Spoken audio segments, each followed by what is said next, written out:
السلام عليكم ورحمة الله وبركاته. إن الحمد لله نحمده ونستعينه ونستغفره ونتوب إليه ونعوذ بالله من شرور أنفسنا وسيئات أعمالنا. من يهده الله فهو المهتدي ومن يضلل فأولئك هم الخاسرون. أشهد أن لا إله إلا الله وحده لا شريك له وأشهد أن محمدا عبده ورسوله لا نبي بعده. اللهم صل وسلم على نبينا محمد وعلى آله وأصحابه وأزواجه وذرياته والتابعين وتابع التابعين وتابعهم بإحسان إلى يوم الدين. Amma ba'd. Ibu-ibu yang dimuliakan Allah, tema tentang sistematika wahyu itu adalah tema yang apabila kita terapkan, jiwa kita akan terbangun, peradaban kita akan terbangun dengan baik. Generasi kita apabila menerapkan ini juga akan menjadi generasi Rabbani sebagaimana yang jadi sistematika wahyu ini kalau kita terapkan, jiwa kita akan terbangun, akhlak kita akan mulia, ilmu kita akan bertambah. Ya, kalau kita jadi seorang pengusaha, seorang peneliti juga akan mendongkrak kualitas kita. Tapi sistematika wahyu ini ya bukan sekedar penting dipelajari, tapi harus dilaksanakan. Ini sistematika wahyunya nih.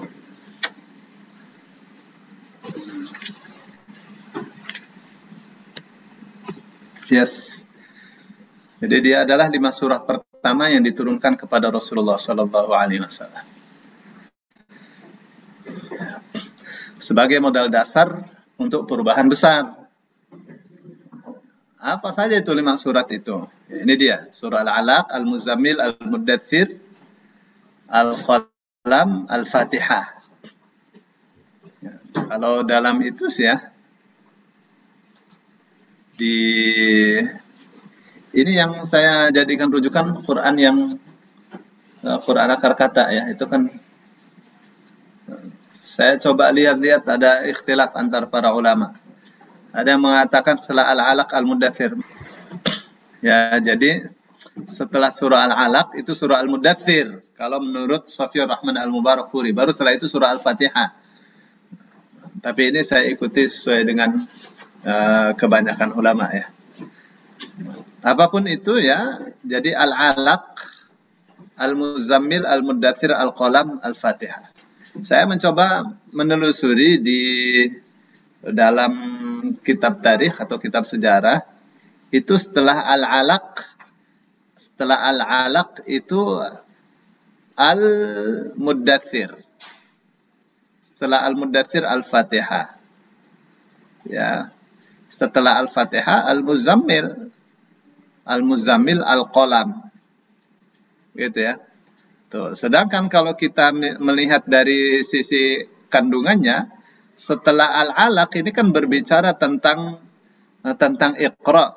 Ya, paling cocoknya itu sebenarnya Al-Qalam ya, karena Al-Qalam kan pena tulis baca. Jadi ini Al-Alaq ini membaca, Al-Qalam menulis. Gitu enggak? Setelah menulis ya dikasih surah Al-Fatihah. Setelah Al-Fatihah, Al-Muddathir, Al-Muzammil. Ini memang logika saja ya. Tuh, tapi ternyata tidak seperti itu ya. Ikhtilaf antara para ulama itu setelah Al-Alaq, Al-Muddathir. Menurut siapa? Safiyur Rahman Al-Mubarakfuri. Setelah Al-Muddathir, Al-Fatihah. Al-Fatihah, Al-Muzammil. Setelah Al-Muzammil, Al-Qalam. Baik, apapun urutannya ini adalah 5 surah pertama yang diturunkan kepada Rasulullah Sallallahu Alaihi Wasallam. Sebagai 5 surah, sebagai kawah candra di muka untuk menggodok generasi sahabat oleh Rasul Sallallahu Alaihi Wasallam dalam warna atau disebutnya dengan sibghah ilahiyah, warna Allah, warna Rabbani, warna yang syarat dengan ajaran Allah Subhanahu wa Ta'ala. Kita tengok ya, kita tengok sekarang. Kenapa itu sistematika wahyu? Apa sih pentingnya dengan sistematika wahyu itu? Ini sistematika wahyu ini penting bagi orang yang menginginkan perubahan. Penting bagi orang yang menginginkan perubahan besar sebagaimana cara dan semangat yang dilakukan oleh Rasul Shallallahu Alaihi Wasallam berdasarkan tuntunan wahyu. Jadi 5 surah itu tuh, yang kemudian Islam menyebar ke seluruh dunia, yang Rasul Shallallahu Alaihi Wasallam katakan fokusnya adalah akhlak yang mulia. Ya. Jadi kita maunya ikut Rasul Shallallahu Alaihi Wasallam. Kita membangun diri kita, membangun keluarga kita, mental anak-anak kita, generasi kita, lingkungan kita itu. Kita maunya mengikuti cara Rasul Shallallahu Alaihi Wasallam. Kenapa? Karena Allah mengatakan, laqad kana lakum fi Rasulillahi uswatun hasanatun. Sungguh benar-benar untuk kalian ada suri toladan yang terbaik di dalam diri Rasulullah Shallallahu Alaihi Wasallam. Ya.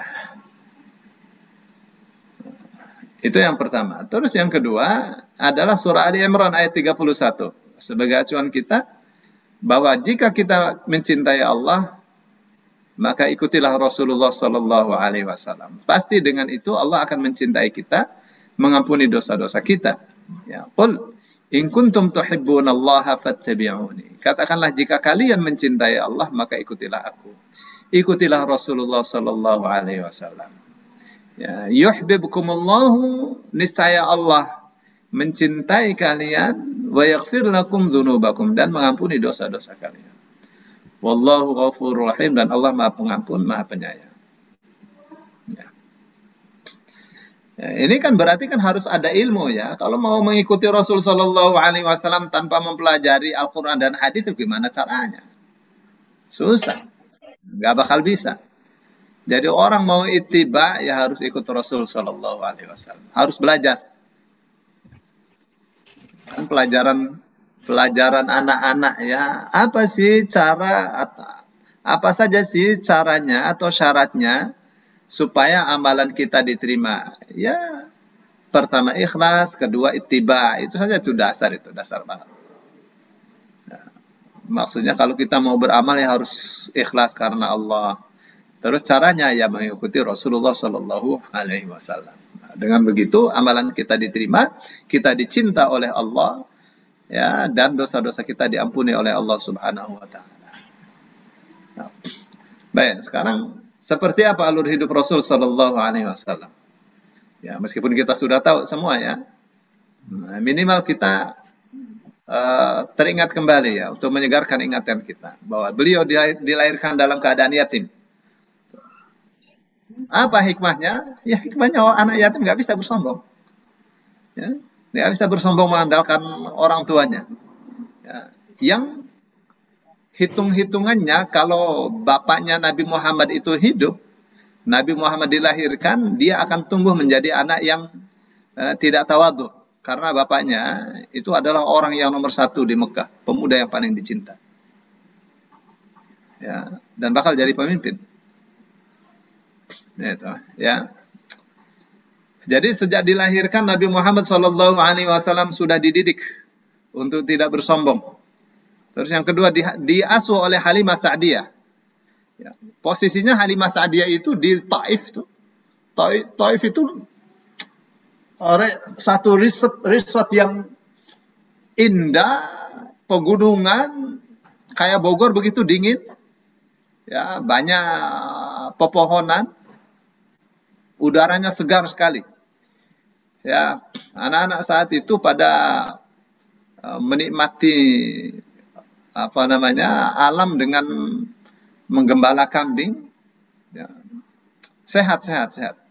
Jadi dia oleh Halimah Sa'diyah, badannya jadi sehat, bahasanya santun. Karena Taif itu bahasanya kalau kita itu kayak orang Jawa tuh orang Solo ya,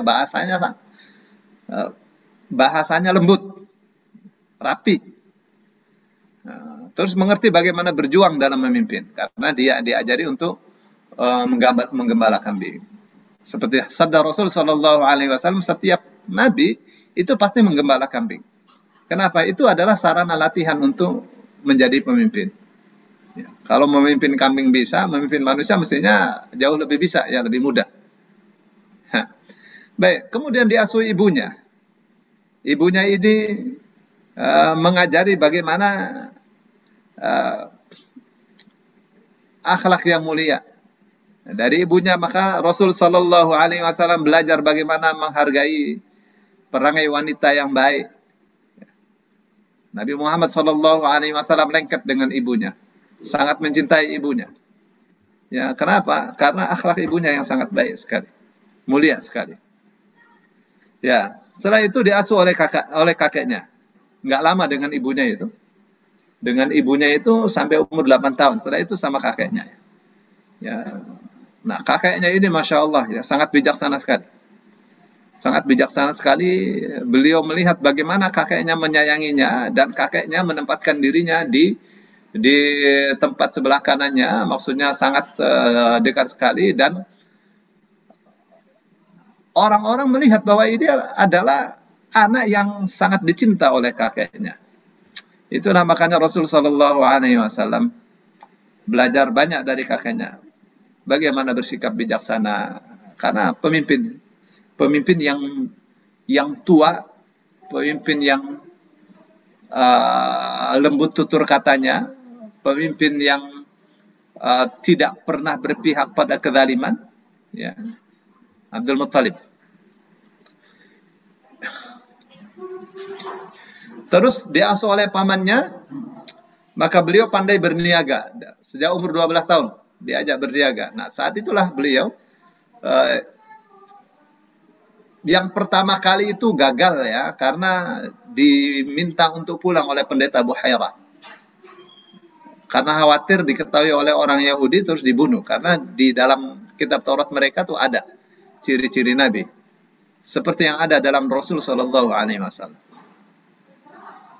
Ya, jadi Nabi Muhammad Shallallahu Alaihi Wasallam mulai umur 12 tahun tuh belajar ekspor import secara langsung, ya, berniaga ke luar negeri, sehingga umur 25 tahun menikah, ya, dengan Khadijah dalam keadaan ekonomi dan jiwa sudah mapan. Bukan menikah dengan Khadijah yang umurnya 15 tahun lebih tua, itu Nabi Muhammad mau dompleng atau mau istilahnya apa ya, mau nebeng hidupnya Khadijah. Enggak, Rasul Shallallahu Alaihi Wasallam sendiri ekonominya sudah mapan, jiwanya mapan. 20 ekor unta itu, ya, mas kawinnya ketika menikah dengan Khadijah itu. Ya, 20 ekor unta banyak lah.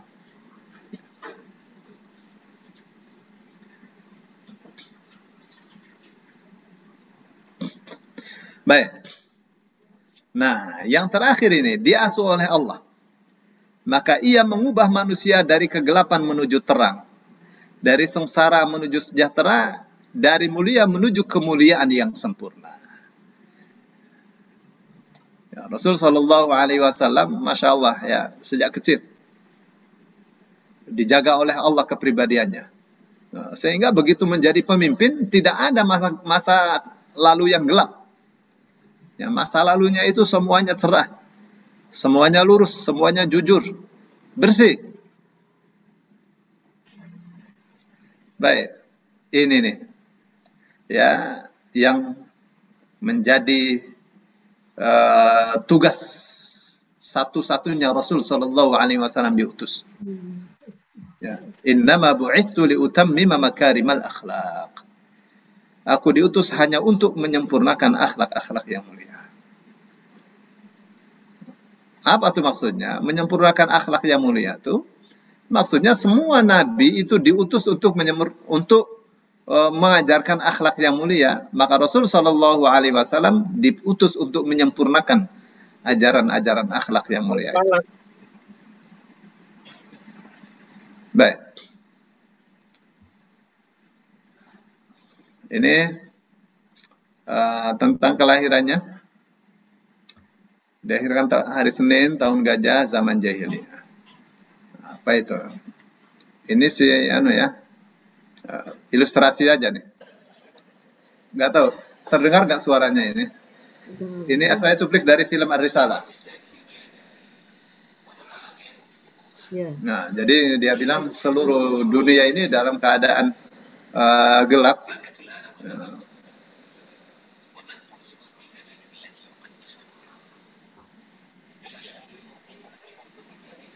Ya, ini singkat cerita saja kehidupan jahiliyah. Ya, bagaimana ini riba ini berjalan. Ya.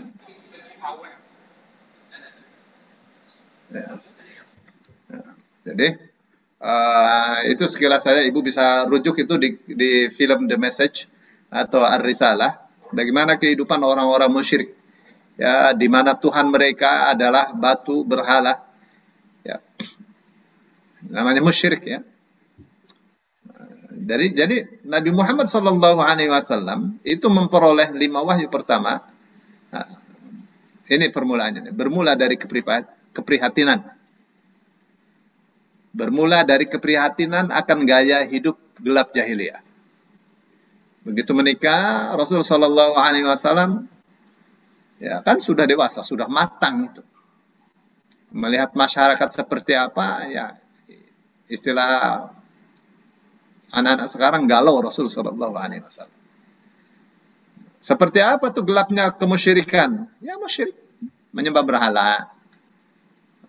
Terus free sex itu legal. Free sex itu legal ya. Aisyah katakan zaman jahiliyah itu ada 4 model pernikahan. Ya, pernikahan yang namanya syighar. Syighar itu tukar kunci. Kalau kita sekarang ya ada namanya nikah budha. Nikah budha itu istrinya diberikan kepada orang berdarah biru supaya memperoleh keturunan dari orang yang berdarah biru itu. Kalau sudah hamil, diambil lagi oleh suaminya. Orang prianya dibayar sama suaminya itu.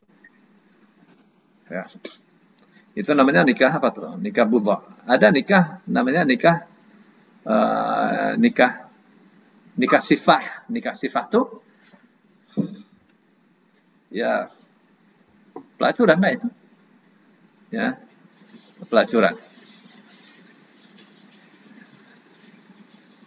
Jadi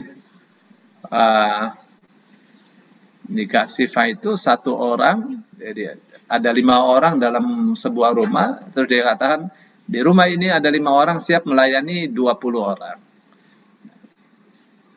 Ya, jadi itu poliandri ya, satu orang melayani 5 orang.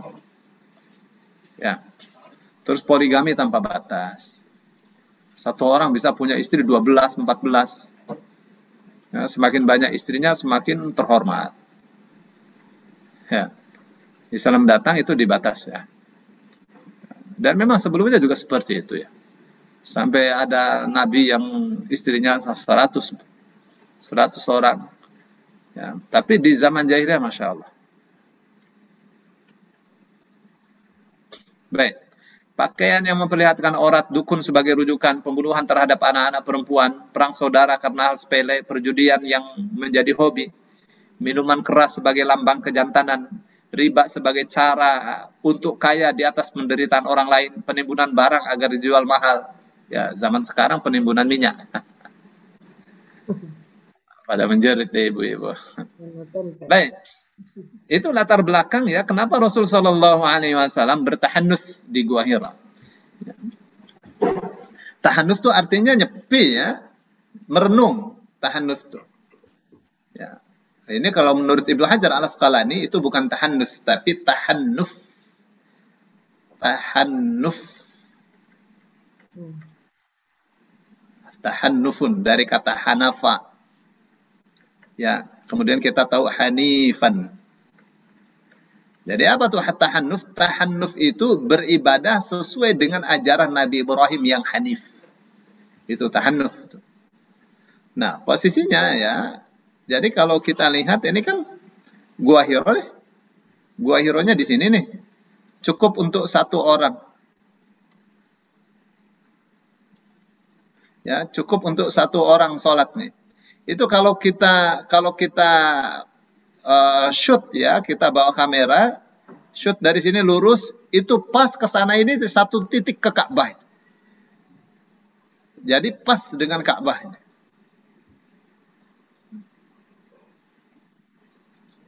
Ya, dia di posisi 283 meter ya dari permukaan laut. Ya, saya sudah kemarin ini, saya ambil sendiri fotonya ini.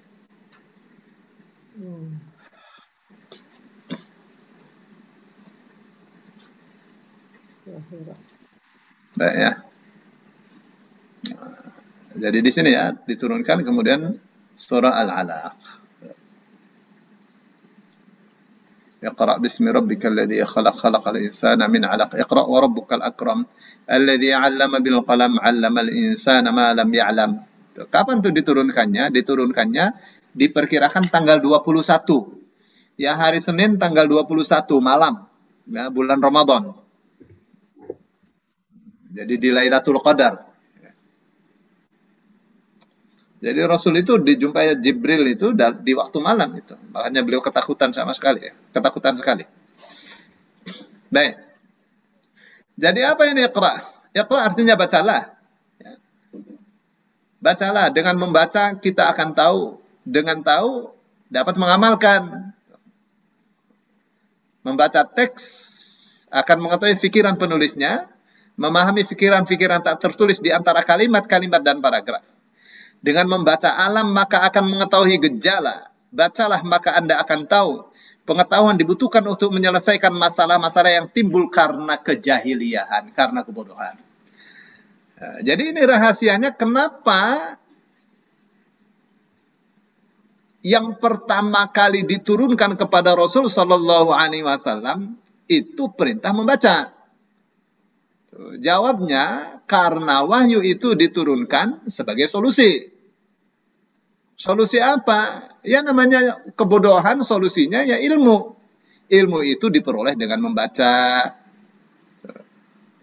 Jadi wahyu itu turun untuk menyelesaikan permasalahan.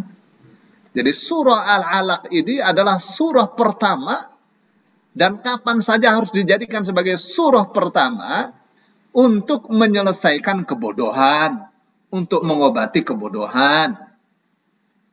Ya, membaca itu dahsyat luar biasa. Ya, membaca itu, wah, orang terkadang tidak mengira ya bahwa membaca itu manfaatnya besar. Ya. Membaca itu merupakan proses mental secara aktif.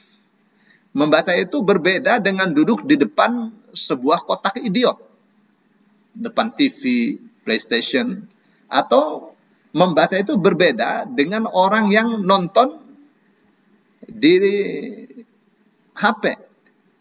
Beda sama sekali. Ya.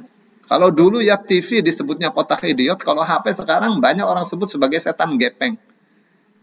Nah, karena orang banyak, ya bahkan ada anak yang buta karena kecanduan game, sampai matanya buta. Baik, jadi membaca itu berbeda dengan nonton. Ya, atau main game, membaca itu beda sama sekali. Prosesnya itu. Karena membaca itu merupakan proses mental secara aktif. Membaca itu membuat kita menggunakan otak. Karena ketika membaca, kita dipaksa untuk memikirkan banyak hal yang kita belum ketahui. Nah, dalam proses inilah kita akan menggunakan sel abu-abu otak kita. Untuk apa? Untuk berpikir dan menjadi semakin pintar. Jadi sel-sel kita ini bergerak, ya, berpikir. Itu pertama ya, manfaatnya membaca tuh. Yang kedua, membaca itu akan meningkatkan kosakata. Jadi kosakata kita akan bertambah. Ya, kita dengan membaca dapat belajar bagaimana mengira suatu makna dari suatu kata yang belum kita ketahui. Oh, ini mungkin maknanya ini ya. Oh, dekadensi. Apa nih dekadensi ini maknanya? Kalau misalnya, waduh ini ada musyrif, musyrifah. Kok kenapa ya bukan ustaz, ustazah misalnya. Kosakata itu akan bertambah. Ya. Kosakata yang belum kita ketahui dengan membaca, kita akan mengira, akan bisa meraba-raba, oh ini mungkin maknanya. Kayak kita mempelajari terjemah Al-Quran ya, kita bisa kira-kira itu. Ya. Nah, dengan membaca, bagaimana itu kita bisa mengira dengan membaca konteks dari kata-kata lainnya dalam sebuah kalimat. Karena, oh ini posisinya di sini, mungkin artinya ini. Ya. Baik, buku itu sebenarnya yang menantang kita itu. Buku itu sebenarnya menantang kita. Kita berani apa tidak itu? Memahami buku yang ada di hadapan kita. Ya, buku itu menantang. Dia akan menampakkan kepada kita banyak kata-kata yang mungkin kata itu belum kita ketahui. Jadi membaca ini ya, yang bikin manusia itu cerdas, otaknya itu bergerak, otaknya sehat. Beda dengan orang yang malas membaca, masih muda bisa pikun. Ya, makanya kata kiai-kiai, orang kalau mau tidak pikun, jangan lupa membaca Al-Quran setiap hari. Ya, karena dengan begitu, otak itu segar. Al-Quran itu sebaik-baik bacaan. Di antara bacaan manapun yang ada di dunia ini. Ya.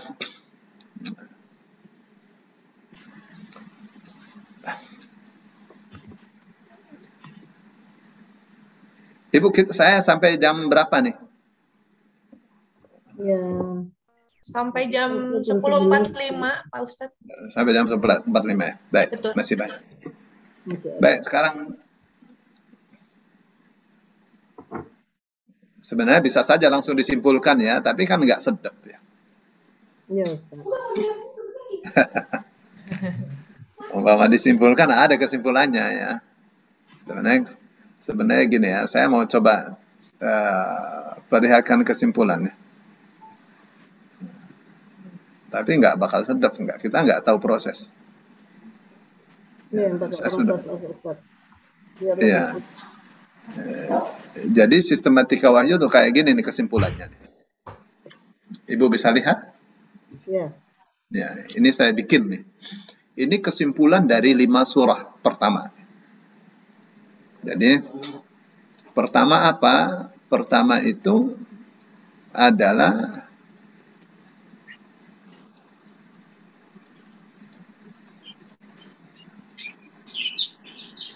oke.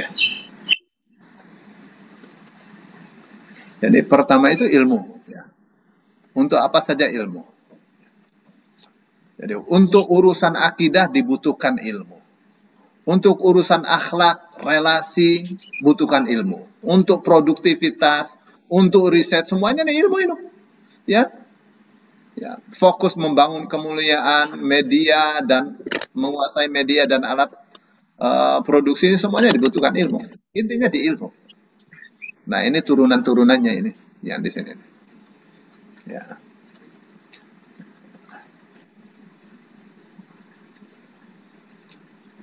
Ini kalau tapi ya, kita teruskan dulu ya. Nah, Ibu nggak bakal mengerti kalau tanpa itu. Yang itu mana? Akan diambil. Baik ya. Lebih detail. Bismi rabbikal ladzi khalaq. Dengan nama Rabbmu yang telah menciptakan. Jadi iqra bismi rabbikal ladzi khalaq. Bacalah. Cari ilmu dengan tujuan yang tulus, yang ikhlas karena Allah. Rabb, sang pencipta, pemelihara, pendidik, pengatur, pemberi segala fasilitas untuk kalian.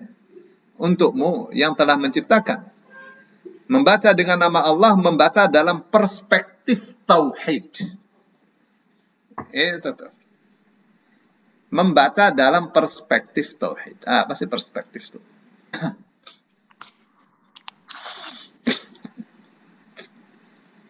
Kita kalau itu ya, kalau kita misalnya mau mendesain sebuah gambar ya, mau kita bikin sudut-sudutnya itu seperti 3 dimensi. Tuh, ada kita klik menu namanya perspektif, sehingga bisa kita putar, kita lihat dari berbagai sisi. Baik, jadi membaca dalam perspektif tauhid, pandangan tauhid. Itu namanya Iqra bismi rabbika. Jadi membaca tujuannya ikhlas, dasarnya ikhlas. Membaca pandangannya adalah pandangan tauhid. Ikhlas adalah menjadikan Allah sebagai satu-satunya tujuan yang benar dari segala amal perbuatan. Ikhlas itu bertentangan dengan segala perilaku dan praktek yang tidak terpuji, tidak diridhoi oleh Allah Subhanahu wa taala. Itu makanya Allah mengatakan ya, Rasul sallallahu alaihi wasallam mengatakan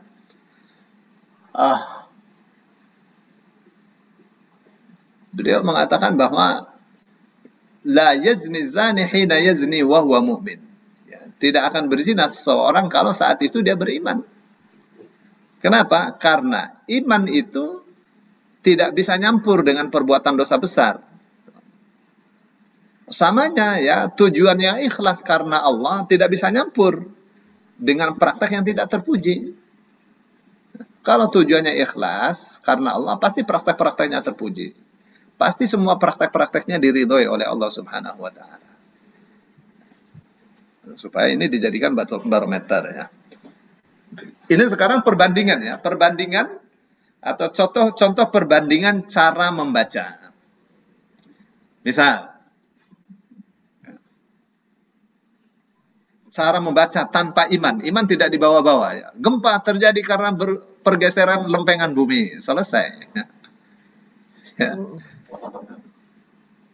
Tadi kalau dengan iman, ya gempa terjadi karena maksiat. Kok bisa begitu? Karena Al-Qur'annya mengatakan demikian. Hadis mengatakan demikian. Ya. Angin ribut, puting beliung. Ya, karena perubahan cuaca. Dengan iman, ini masih ya. Banjir karena tanggul jebol, hujan terlalu lama, perlu dialihkan dan sebagainya. Kalau membacanya dengan iman nggak begitu. Banjir, hujan terlalu lama itu karena maksiat, ya. Jadi perlu berdoa kepada Allah Subhanahu wa taala. Begitu ya. Saya kasih contoh ya, misalnya Jepang itu waktu terkena gempa 6,5 skala Richter. Tahun berapa itu? Hancur itu. Tokyo hancur. Hancur lebur. Akhirnya dibikin riset ya, supaya bangunan itu tidak hancur ketika terkena gempa. Jadi dibikin di marketnya itu ya digoyang-goyang dengan perbandingan 9,5 skala Richter kira-kiranya itu market itu tidak runtuh.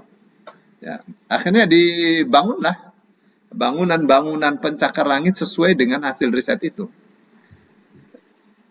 Diterjang gempa gitu. Ya berjaya, sorak-sorai Jepang tuh. Waduh, berhasil ya. Dengan gempa yang sedemikian dahsyatnya, maka karena dibangun sesuai dengan ilmu pengetahuan, itu tidak hancur. Tapi maksiat terus ya.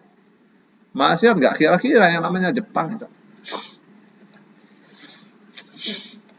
Akhirnya dikasih tsunami. Ya, coba bikin. Sampai di situ ya, risetnya nggak bisa ya mengalahkan tsunami. Jadi kalau dengan iman itu ya karena dosa yang terlampau berat.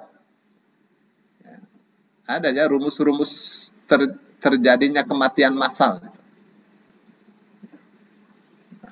Idza zaharat fihimul fahishatu fasya fihil maut.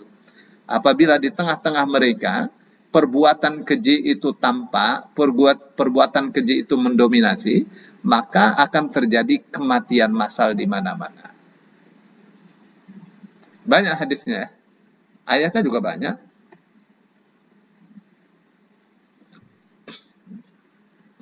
Jadi ini contoh kasusnya ya. Banjir zaman Nabi Nuh alaihissalam. Ya, banjir zaman Nabi Nuh alaihissalam itu nggak ada urusannya dengan illegal logging itu. Ya, urusannya dengan syirik. Angin tornado zaman Nabi Hud, kaum Ad, ya, itu urusannya karena syirik. Gempa zaman Nabi Soleh, ya, kaum Thamud, jebolnya bendung Ma'rib, itu juga semuanya karena apa? Karena maksiat itu. Atau baca saja surah Ar-Rum nih, ayat 41-42. ظهر الفساد في البر والبحر بما كسبت أيدي الناس ليذيقهم بعض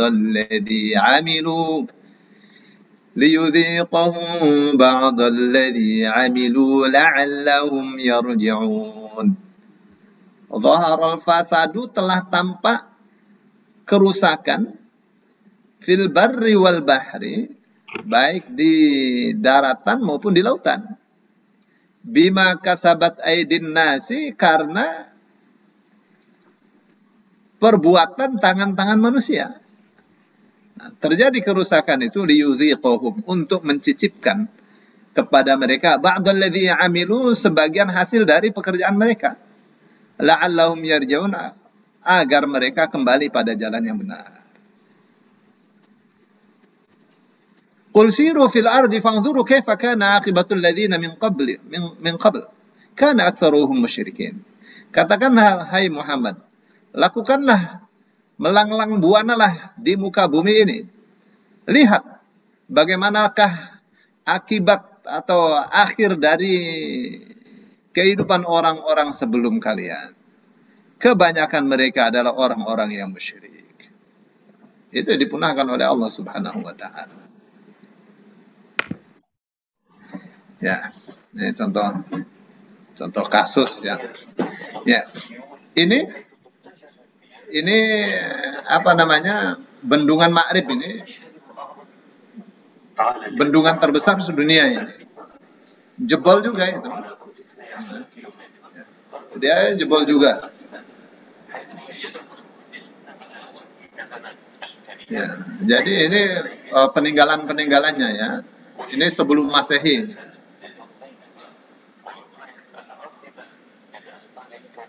Nah, jadi itu saja juga jebol ya.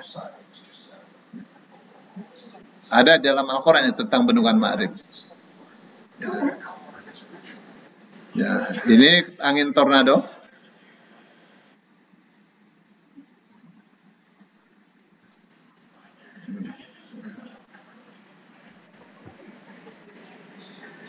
Ya, ini contoh aja ini.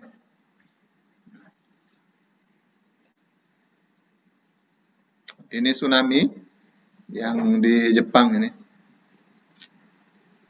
Bagaimana ini dikirimkan ke Jepang itu? Mau diilmiahkan seperti apa?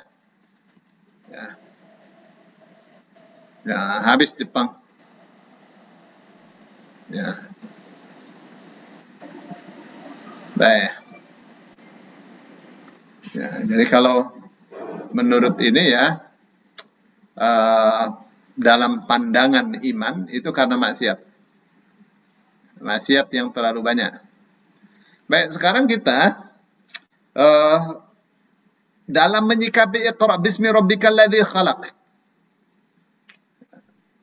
Namanya apa ini? Namanya mu'ayyashah. Namanya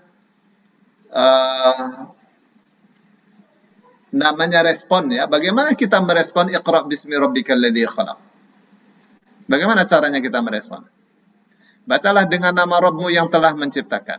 Oke, sekarang pertanyaan untuk kita, berapa buku yang telah kita baca? Ya, begitu mestinya ya, untuk menaikkan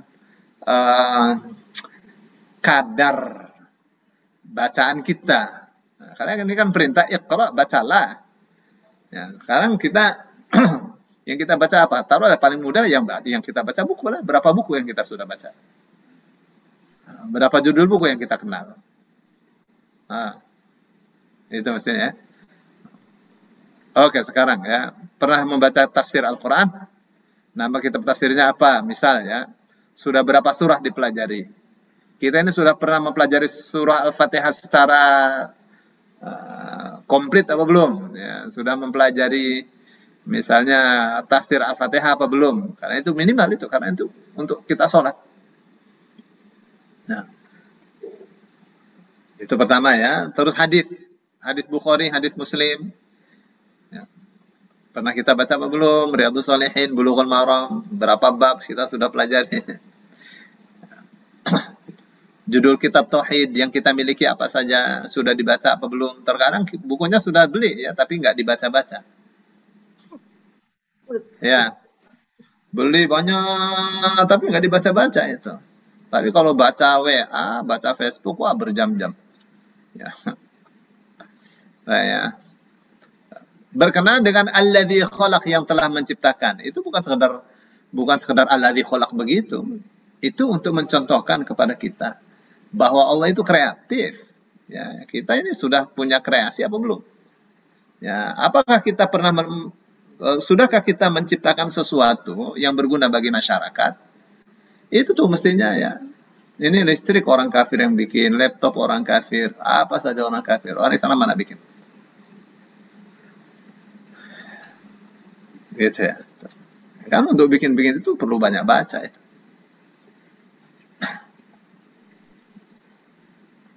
Ya, sekarang membandingkan tujuan. Membandingkan tujuan, memperhitungkan akibat. Ya, untuk apa sih Iqra itu? Oke, untuk apa belajar itu? Belajar agar menjadi pegawai, menjadi karyawan. Ya. Bandingkan dengan belajar agar akidah kuat, mengerti syariah, memperoleh keterampilan untuk taat kepada Allah. Ya kan? Bekerja agar mendapat gaji. Bekerja dalam rangka syukur dan taat kepada Allah. Nanti hasilnya akan beda itu. Ya, bekerja agar kaya, bersedekah agar memperoleh 10 atau 700 kali lipatnya. Akan berbeda, bersedekah agar memperoleh wajah Allah. Hasilnya akan beda. Ya. Yang ini bersedekah tujuannya materi, yang ini bersedekah tujuannya adalah kebahagiaan yang paling tinggi. Ya. Paling mulia adalah melihat wajah Allah Subhanahu wa taala.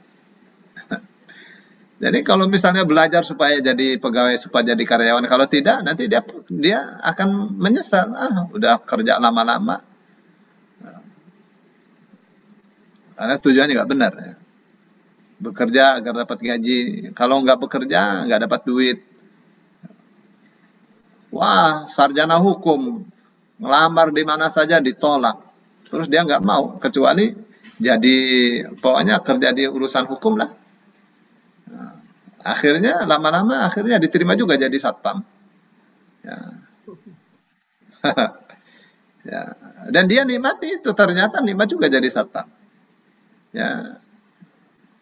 Tapi memang ini penting ya, penting anak-anak kita, generasi kita ini diajari akidah yang benar, syariah, akhlak yang benar, keterampilan yang bagus ya.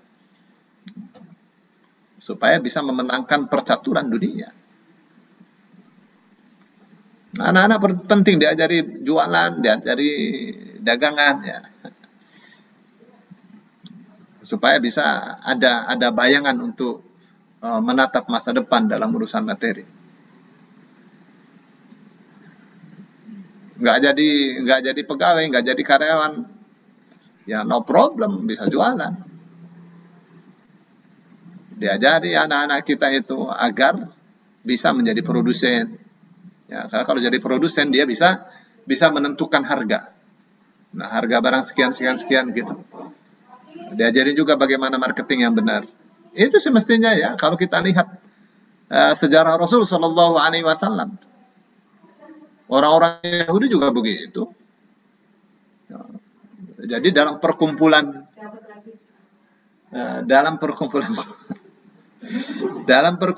ini ya, lansia Yahudi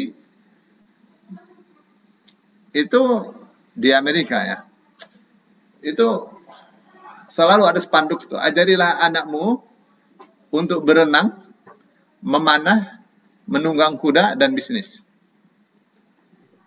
Dan itu dipraktekkan oleh orang Yahudi. Nah, yang dipraktekkan oleh Yahudi itu diajarkan oleh Rasulullah Sallallahu Alaihi Wasallam.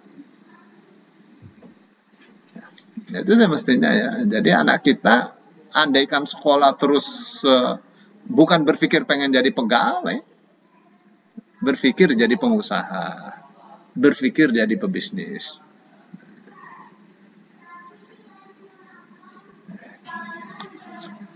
Baik, khalaqal insana min 'alaq. Yang telah menciptakan manusia dari alaq.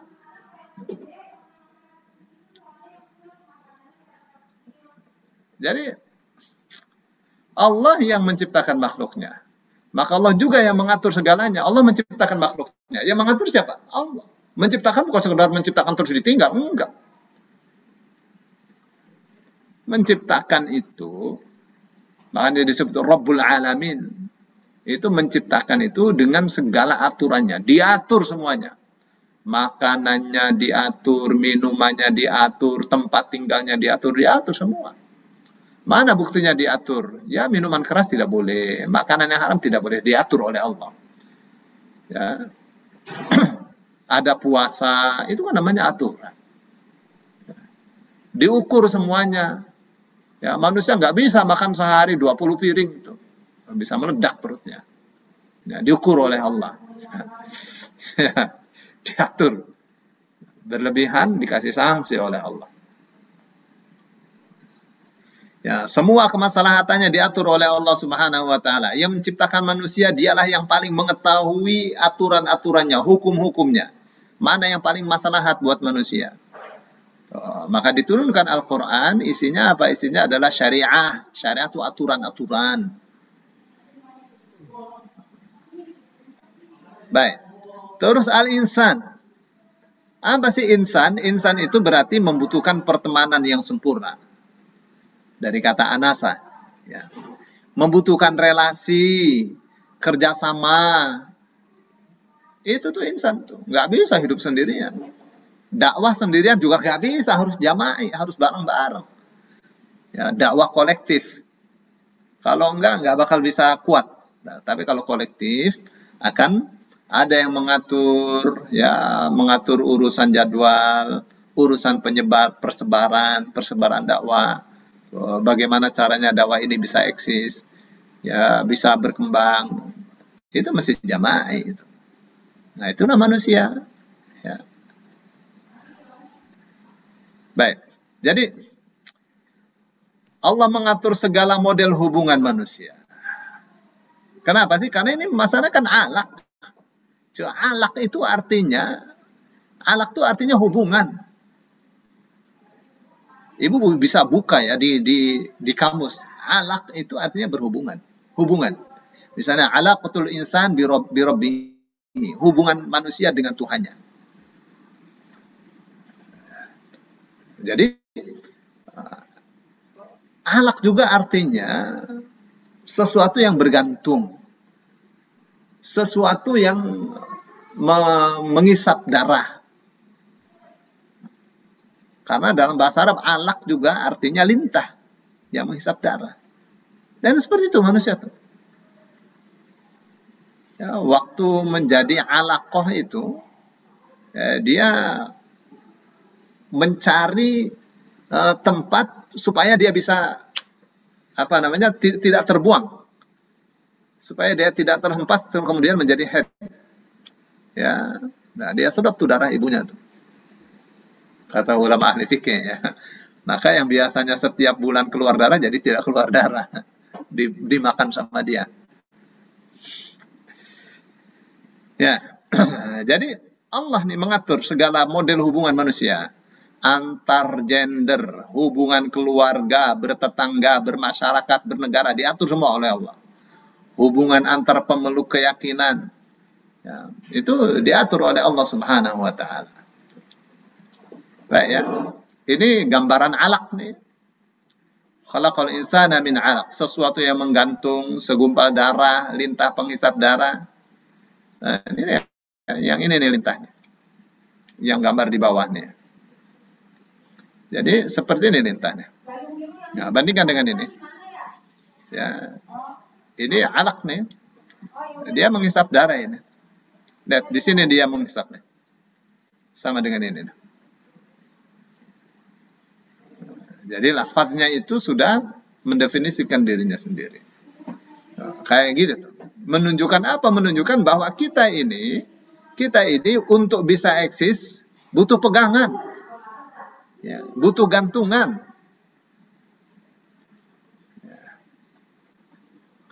Nah, ini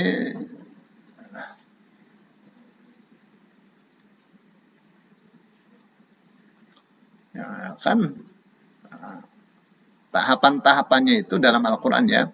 Walaqad khalaqnal insana min sulalatin min tin. Ya, sungguh benar-benar kami telah ciptakan manusia dari saripati tanah. Ini tin.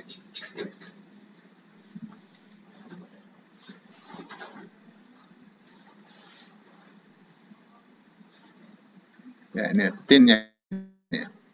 Thumma ja'alnahu nutfatan, ini nutfah nih, sperma, sel sperma. Fi qararin makin. Nanti nutfah ini dia membuahi terus ya Allah katakan ini diletakkan dalam tempat yang sangat kuat sekali nutfah itu. Thumma khalaqna nutfata 'alaqatan. Jadi kalau dia sudah membuahi, taruh di tempat yang qarin rahim. Jadi katanya kalau manusia itu jatuh dari pesawat meledak, terus badannya hancur, rahimnya nggak hancur. Itu disebut qarari makin. Ya. Tsumma khalaqna nutfata 'alaqatan, terus dari alaqah kayak gini nih. Dia menghisap darah. Ya, ini mudghah. Kayak gini mudghah. Apa sih mudghah? Dari kata mudghah artinya menggigit dengan geraham. Jadi daging kalau digigit dengan geraham terus dikeluarkan kayak gini dibentuknya nih. Nah, ini izam. Ini tulang belulang nih. Ya, baru setelah itu fakasawnal izama lahma. Lalu kami bungkus tulang belulang itu dengan daging. Nah, kayak apa perasaannya orang yang hamil? Ya, pantesan aja pada pusing-pusing apa segala, terjadi sesuatu yang besar di dalam rahimnya, dalam perutnya. Ya kan, yang ini mual, yang ini muntah, yang ini hipermesis granulodalum. Luar biasa dia perempuan ya, hebat ya. Punya pengalaman, saya nggak punya pengalaman kayak gitu.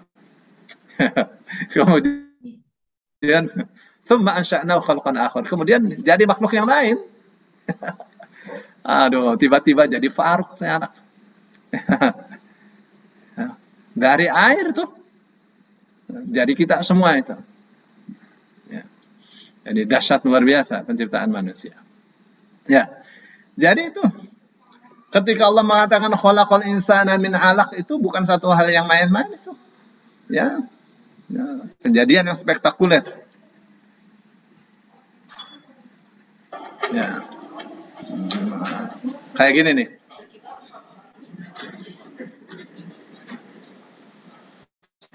Ini zigot ya. Anak. Ya. Dia nempel tuh. Nah, ini yang disebut alaq. Karena dia nempel, dia menggantung.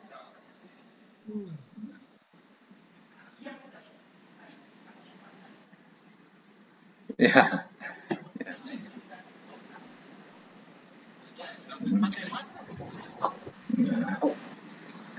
Nah, ya. Itu sekilas saja ya. Kayak gitu tuh gambarannya. Sel telur tuh. Zigot ya. Zigot ya, telur yang sudah dibuahi.